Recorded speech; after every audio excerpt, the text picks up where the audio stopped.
सन्ने मेजाज रात के 9:32 मेरी घड़ी दिखा रही है और रात 9:32 पे हम आपके लिए लाते हैं प्रोग्राम अब तक। और प्रोग्राम अब तक में देश दुनिया की बड़ी बड़ी खबरों पे हमारी नजर रहती है। शुरुआत करते हैं हालात वाक़ात से और लाइन ऑफ कंट्रोल का इलाका, लाइन ऑफ कंट्रोल का जम्मू का पीर पंचाल का इलाका और पीर पंचाल के नौशहरा राजौरी में आज लाइन ऑफ कंट्रोल पर बारूदी सुंग का धमाका हुआ है। और ये बारूदी सुंग के धमाके के फट में या बारूदी सुंग के फटने से 3 फौजी जवान जख्मी हुए, जिनमें से बाद में एक की मौत वाक़ा हुई। तीनों जख्मी को उधमपुर फौजी अस्पताल मुंतकिल किया गया था। तम एक फौजी जख्मों की ताब ना लाते हुए दम तोड़ बैठा। 2 दूसरे फौजियों के बारे में बताया जाता है कि उनको खतरे से बाहर रहे।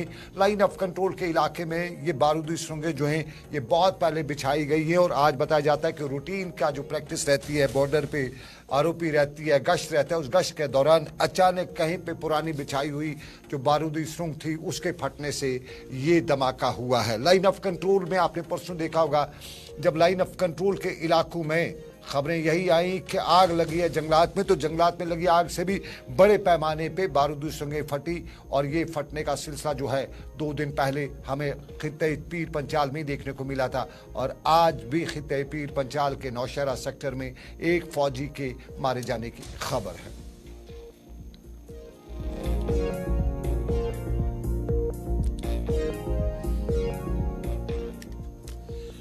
नाज़रीन, अब जरा सियासत पर नजर डालें। सियासत में इंतखाबात होने जा रहे हैं और इंतखाबात की तैयारियां कर रही हैं। इंतखाबात किस तरह से होंगे ये भी बड़ा अहम सवाल है। क्या दोनों इंतखाबात होंगे यानी असम्बली और पार्लिमानी इंतखाबात होंगे? खबरें उड़ती बड़ी आ रही है, लेकिन उन्हीं खबरों के बीच में भाजपा जम्मू कश्मीर में अपने पांव पसारने, अपना बेस स्ट्रांग करने के लिए मीटिंगों पे मीटिंगें, जलसों पे जलसे, प्रोग्रामों पे प्रोग्राम कर रही है। और जम्मू में आज बड़ा मामला था, जम्मू में जिसकी कई दिनों से तैयारी हो रही थी और भाजपा के एग्जीक्यूटिव मेंबरान की आज मीटिंग भी हो रही थी और इस मीटिंग में कश्मीर इंचार्ज जो तरुण चुग हैं, उसके साथ केसी बंसल हैं और दूसरे लीडरान जो है वो शरीक रहे। त्रकोटा नगर में, जम्मू त्रकोटा नगर में बीजेपी का हेडक्वार्टर है, जम्मू का दफ्तर है और इस दफ्तर में आज जो मीटिंग हुई उसमें सबसे पहले मुद्दा यही उठाया गया कि वज़ीर-ए-आज़म के जो प्रोग्राम हैं और उनमें खास तौर पे जो मरकजी स्पॉन्सर्ड स्कीमें हैं और जम्मू कश्मीर की जो एडमिनिस्ट्रेशन जो फैसले जो स्कीमें हैं वगैरह जो तरक्याती प्रोजेक्ट हैं उनके बारे में लोगों को जानना है, लोगों को जानकारी फराहम करनी है और ये बीजेपी बताएगी, बीजेपी करेगी। ये आज की इस मीटिंग में फैसला लिया गया और हमारे ज़राए ये भी कहते हैं कि इस मीटिंग के दौरान इंतखाबात के हवाले से भी बात की और इंतखाबात में सबसे बड़ी बात कि जम्मू कश्मीर में जो पार्लिमानी इंतखाबात हैं हो रहे हैं उसके लिए बीजेपी तो तैयार है, लेकिन असम्बली इंतखाबात के हवाले से बताया गया कि एक तरफ अगर पार्लिमानी इंतखाबात हो रहे हैं तो उनके साथ असम्बली इंतखाबात भी कराए जाए तो बीजेपी को बड़ा फ़ायदा होगा। तो फ़ायदा नंबर 1 बीजेपी को क्या फ़ायदा होगा, यह सबसे बड़ा सवाल है। फ़ायदा नंबर 1 जो बीजेपी हल्के बता रहे हैं, ऑन स्क्रीन नहीं बता रहे, ऑन मीडिया नहीं बता रहे, लेकिन गुफ्त शनीद में, जिसे आमतौर पर गुफ्त शनीद कहा जाता है या नाम न बताने की जाहिर जो नाम न बताने की शर्त पे बता रहे हैं कि फ़ायदे 2 है। पहला फ़ायदा ये है कि राम मंदिर का जो मामला है, राम मंदिर का जो हेडलाइन है इस वक्त, वो बीजेपी को बड़ा फ़ायदा देगी पार्लिमानी इंतखाबात में। तो साफ जाहिर है जब बीजेपी को राम मंदिर के इशू से फ़ायदा मिल सकता है पार्लिमानी इंतखाबात में, तो असम्बली इंतखाबात में भी फ़ायदा मिल सकता है। तो ये वाली बात। और जम्मू कश्मीर की बीजेपी ये भी बता रही है कि बीजेपी से जो उम्मीदें थी वो नहीं हो सकी हैं जम्मू कश्मीर की इस सरकार इस टेन्योर के दौरान जम्मू कश्मीर बीजेपी से। तो इस बारे के इस बीच में जब जम्मू कश्मीर में बीजेपी कमज़ोर है तो मोदी मंत्र यानी लोग जब बूथ में वोट डालने जाएंगे तो साफ जाहिर है बीजेपी के लोग जो है मोदी को बड़ी तादाद में मोदी को मानते हैं, उनको वोट डालने जाएंगे। तो मोदी के सदके बाकी जो बीजेपी की लीडरशिप है उनको भी असम्बली का वोट मिल सकता है। तो एक तीर से 2 शिकार यानी मोदी का मंत्र और मंत्र के साथ यहाँ का जम्मू कश्मीर में भी बीजेपी को वोट मिल सकता है। क्या वाकई में ऐसा हो सकता है? यही जानने के लिए मेरे साथ मेरे सीनियर साथी विनोद कुमार हमारे एडिटर हैं और मेरे साथ लगातार हम बात करते रहते हैं। विनोद जी बहुत बहुत शुक्रिया फ़ोन लाइन पे मुझे ज्वाइन करने के लिए और बड़ा मुद्दा है, इंपॉर्टेंट मुद्दा है और इस मुद्दे में ज़रा हमारे दर्शकों को, हमारे नाजरीन को विस्तार से बताएं। चूँकि आप उर्दू समझते हैं तो उर्दू में ही बात करता हूँ, हमारे नाजरीन को बता दीजिएगा कि आज जम्मू में जो मीटिंग बीजेपी की हुई, मुख्तसरन कहें इसमें क्या कुछ निकल के आ रहा है? सर जैसे ये बीजेपी वाले बोलते हैं ना 24/7 365, वैसे ये तैयार रहते हैं। और आपको बता दूं और 25 जैन को वोटर डे होता है, उसके लिए तैयारी कर रहे हैं, यंग वोटर्स को अपने साथ जोड़ने की तैयारी कर रहे हैं। और इस पॉसिबिलिटी को रूल आउट नहीं किया जा सकता कि एक साथ इलेक्शन करा सकते हैं। ये हो सकता है कि पार्लियामेंट के साथ साथ असेंबली की भी इलेक्शन करवा दें। लेकिन ये सच्चाई है कि बीजेपी के कार्यकर्ता बड़ा उतार चढ़ाव के साथ उलझ के काम कर रहे हैं और पूरी तैयारी में किसी भी वक्त किसी भी इलेक्शन को अटेंड करने के लिए तैयार है। जी सर। विनोद जी, एक सवाल जो है जो आज बहुत सी जगहों पे चर्चा में था, और सवाल यही था कि बीजेपी भी चाहती है कि जम्मू कश्मीर में पार्लियामेंट के साथ असेंबली चुनाव हुआ। आपको याद होगा कल उमर अब्दुल्ला ने बताया था कि जो BJP one nation one election की बात करती है, जो वन नेशन वन थीम की बात करती है, एक हिंदुस्तान की बात कर रही है, वो जम्मू कश्मीर में पार्लियामेंट के साथ चुनाव कराने की हिम्मत नहीं करी है। एक तरह से उन्हें चुनौती दी है कल भाजपा को कि आओ करके दिखाओ। तो उस पे क्या बता सकते हैं, क्या ये प्रस्ताव आप बीजेपी वाले कबूल करने वाले हैं? सर, मैं एक बात बता दूं कि कल ही परसों गुलाम नबी आजाद, उनकी भी स्टेटमेंट आई थी कि एक साथ इलेक्शन होने चाहिए, और उसके बाद कल डॉक्टर फारूक अब्दुल्ला और उमर अब्दुल्ला की ये स्टेटमेंट आई, अगर आप चाहते हो कि डेमोक्रेसी प्रिवेल करे तो आपको दोनों जगह एक साथ दोनों चुनाव करवाने चाहिए। लेकिन अब ये सवाल ये उठता है कि एक तरफ बीजेपी ये कहती है कि सारा माहौल ठीक है, बीजेपी कहती है इतने सैलानी आ गए, इतने टूरिस्ट आ गए, इतना सब कुछ हो गया, मिलिटेंसी कंट्रोल में है, अलगाव खत्म में है, तो कहीं ना कहीं ऐसा ये बात इशू बन रहा है, कहीं ना कहीं दोनों इलेक्शन एक साथ हो जाए। संभावना कितने %? ये आपका तजुर्बा क्या कहता है? मेरा तो आप बीजेपी को बड़े क्लोज से जानते हैं, आप बीजेपी को बड़े क्लोज से जानते हैं, और हमारे दर्शक भी जानना चाहते हैं कि क्या कितनी संभावना, कितने आज एक बार ना मैंने किसी बीजेपी के लीडर से पूछा था, तो उन्होंने कहा इस पॉसिबिलिटी को रूल आउट नहीं किया जा सकता, इस संभावना को बिखेरा नहीं जा सकता। उन्होंने कहा कि हो सकता है कि एक साथ ही हो जाए। चलिए विनोद जी, एक और सवाल जो है, जो बहुत से लोग चर्चा उस पर कर रहे हैं, कहते हैं कि पहाड़ियों की जो रिजर्वेशन है उसका फैसला अब की बार हो रहा है, और जिस तरह बीजेपी के लोग कहते हैं कि बड़ा फायदा होगा इन चुनावों में अगर असेंबली भी साथ में किया रहे जाते हैं, तो क्या ये तीर भी या ये जो है ये पैंतरा भी बीजेपी खेलने की कोशिश करेगी इस चुनाव के दौरान?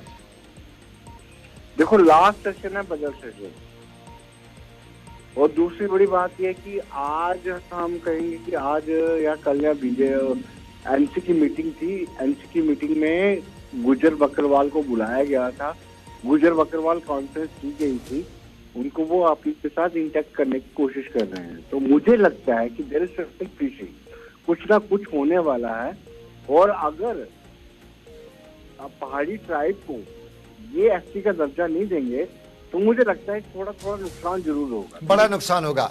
बहुत बहुत शुक्रिया विनोद जी, बहुत बहुत शुक्रिया, धन्यवाद आपका। बहुत शुक्रगुजार हूं मिनिस्टर विनोद कुमार, मेरे सीनियर साथी, और विनोद जी हमारे साथ अंदर की खबरें रखते हैं, अंदर का हालात बताते हैं, और जिस तरह उन्होंने एक बड़ी बात बता दी कि अगर अब की बार उनने पहाड़ियों के साथ जो रिजर्वेशन का उनके साथ वादा किया है वो पूरा नहीं किया तो बहुत कुछ नुकसान हो सकता है बीजेपी। साफ जाहिर है इन्होंने पहाड़ियों को अपने साथ मिलाने की जो बात की और उसमें बड़ा पहाड़ी तबका इनके साथ जुड़ा बीजेपी के साथ, लेकिन पिछले 2-3 सेशनों के दौरान वही जो आम पहाड़ी अब कहते हैं कि ये जुमले ही बताते हैं, अगर एक बार फिर ये जुमला ही साबित हुआ तो साफ जाहिर है फिर इस जुमले का जवाब पहाड़ी वोट से भी देंगे। और वोट जो है आज की तारीख में इन इंतखाबात में वोट की, या हर इंतखाब में वोट की काफ़ी इंपॉर्टेंस होती है, लेकिन इन इंतखाबात में कुछ ज़्यादा गया है क्योंकि कांग्रेस भी मुकाबले में है, तो बड़े जोर से कांग्रेस भी चल रही है, चाहे वो मणिपुर से निकल के आ रही हो या कहीं और से, लेकिन कांग्रेस भी बढ़ रही है, तो वोट, हर वोट की बहुत अहमियत है। तो देखते हैं बीजेपी अपने वोट को बचाने के लिए या पहाड़ियों को बचाने के लिए क्या कुछ करती है। लेकिन जब इन्होंने बात की नेशनल कॉन्फ्रेंस की भी, कि नेशनल कॉन्फ्रेंस ने गुज्जर वोटर्स पे जोर दे रखा है, जो यूजुअली एक ट्रेंड माजी में चला है गुज्जर वोटर जम्मू कश्मीर में नेशनल कॉन्फ्रेंस का, तो नेशनल कॉन्फ्रेंस के गुज्जर वोटर पे नज़र जो है वो कल हमने देखी, और बाज़ाब्ता तौर पे कहा जाता है कि बड़े दिनों बाद नेशनल कॉन्फ्रेंस को वोट मिला, माफ़ कीजिएगा, नेशनल कॉन्फ्रेंस को ने गुज्जर को याद किया, और कल गिले शिकवे भी हुए, लेकिन गुज्जर, पहाड़ी, कश्मीरी, दबल्ती, दूसरे ट्राइब, और इस सारे के बीच में इनको रिप्रेजेंट कौन करेगा। और जम्मू से लेकर कश्मीर तक सारी नजरें इसी पे लगी हुई हैं कि उसका कौन दावेदार होगा। मेरे साथी मीर हिलाल हंजूरी पे ही इसी के लिए चलता हूँ, सीधा उन्हीं से जानूंगा प्रोबेबिलिटीज क्या है, क्योंकि सुबह से बड़ी बहस हो रही है, बड़े नाम लिए जा रहे हैं और बताया जा रहा है कि यहाँ से योगा वहां से योगा, ये प्लस किया तो ये माइनस हो गया। बहुत शुक्रिया मीर हिलाल हंजूरी, बहुत बहुत शुक्रिया। प्लस माइनस आपने भी किया, मैंने भी किया, हमने बातें भी की, मिलाया भी। कुल मिला के आपका तजिया क्या निकला? नॉर्थ साउथ सेंटर ये 3 बड़े हैं और इनमें नॉर्थ की इंपॉर्टेंस है क्योंकि वहां पे कहा जाता है कि 13 मेरा हो जाएगा, और फिर साउथ में महबा मुफ्ती भी है, दावेदार है, हसनैन मसूदी भी दावेदार हैं, और अब मियां अल्ताफ का जिस तरह का बताया जाता है कि वो भी मैदान में। तो क्या कुछ निकल के आया आपका हिसाब किताब?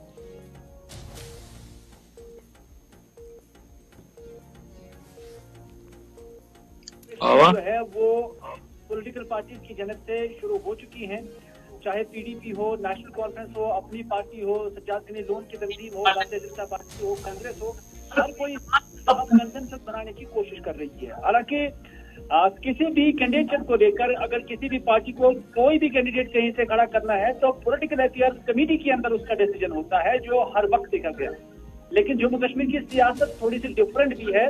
यहाँ पहले हवा बनाई जाती है और हवा बनने के बाद कंसेंसस हो जाता है। तो इसी तरह से नेशनल कॉन्फ्रेंस और पीडीपी के अंदर एक हवा जो है वो पॉलिटिकल अफेयर्स कमेटी से बाहर अभी बनाई जा रही है, जिसमें नेशनल कॉन्फ्रेंस के लिए उमर अब्दुल्ला और मियां अल्ताफ, रिटायर्ड जस्टिस हसनैन मसूदी का भी नाम इसमें काबिल जिक्र है, और साथ ही साथ मीर सैफुल्लाह का भी नाम लिया जा रहा है। और इसके अलावा भी कुछ जो जूनियर लीडरान हैं जो नॉर्थ कश्मीर से ताल्लुक रखते हैं, उनका नाम भी अभी कुछ हल्कों के अंदर है कि उन्हें लोकसभा इंतखाबात के लिए कैंडिडेट के तौर पर पेश किया जाए। जैसा कि मैंने पहले ही कहा, एक हवा बनाई जा रही है और उसके बाद उस पर कोई फैसला होगा जो पॉलिटिकल अफेयर्स कमेटी के अंदर होगा, नंबर 1। इसी तरह से अगर पीडीपी का जिक्र करते हैं तो पीडीपी में महबूबा मुफ्ती को साउथ कश्मीर से और साथ ही साथ सेंट्रल कश्मीर से वहीदुर रहमान परा का नाम काबिल जिक्र है, और उसके साथ साथ मुजफ्फर हुसैन बेग के बारे में जो हवा क्रिएट की जा रही है वो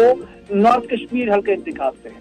हालांकि ये अभी पार्टी लेवल पर जो पार्टी की जूनियर क़यादत होती है या कुछ हल्के होते हैं जो इस पर अपने फेवरेट्स का नाम आगे दौड़ाने की कोशिश करते हैं ताकि एक हवा क्रिएट की जाए, एक नैरेटिव क्रिएट किया जाए, उस जिम्मन में दोनों पार्टियों के लीडरान जो हैं वो अभी लगे हुए हैं।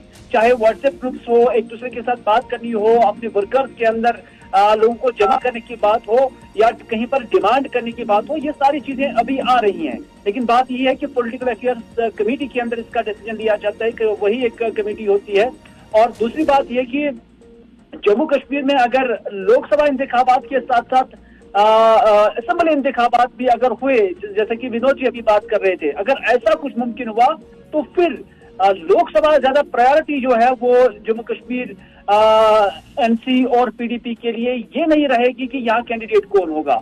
अलबत्ता इतना जरूर है कि दोनों जमातें, चाहे गुप्कार अलायंस की बात हो या इंडिया अलायंस की बात हो, वहां पे कॉन्स्टिट्यूएंट्स हैं और इन दोनों पार्टियों के लिए हर जगह पर कैंडिडेट अपना खड़ा करना ये दोनों फोरम के लिए एक बड़ा चैलेंज हो सकता है। जिक्र मीर हिलाल हंजूरी, हवा बनाई जा रही है, इस पे बड़ा कुछ है और साफ जाहिर है हवा भी बनाई जाती है, कश्मीर और पॉलिटिकल गेम भी खेली जाती है, लेकिन हवा किसकी चलेगी ये इंतखाबात में ही पता चलेगा, और इंतखाबात से पहले अगर कोई इत्तेहाद होता है तो तब पता चलेगा। और नाजरीन आपको बताते चलें, हवा की बात और कश्मीर में इखवान की बात, ये दो चीजें आम तौर पे। इखवान का नाम आपने कश्मीर में सुना होगा, लेकिन आज डोडा में भी इखवान की बात सुनाई दी, लेकिन पॉलिटिकल इखवान की ये बात कांग्रेस ने बताई। पॉलिटिकल इखवान कौन है ये हम आपको बताएंगे एक छोटे से तजारती वक्फे के बाद। पहले ये तजारती वक्फा, ब्रेक के बाद मिलेंगे। डोडा में पॉलिटिकल इखवान का नारा भी या नाम भी सुना गया, तो कौन है, ब्रेक के बाद।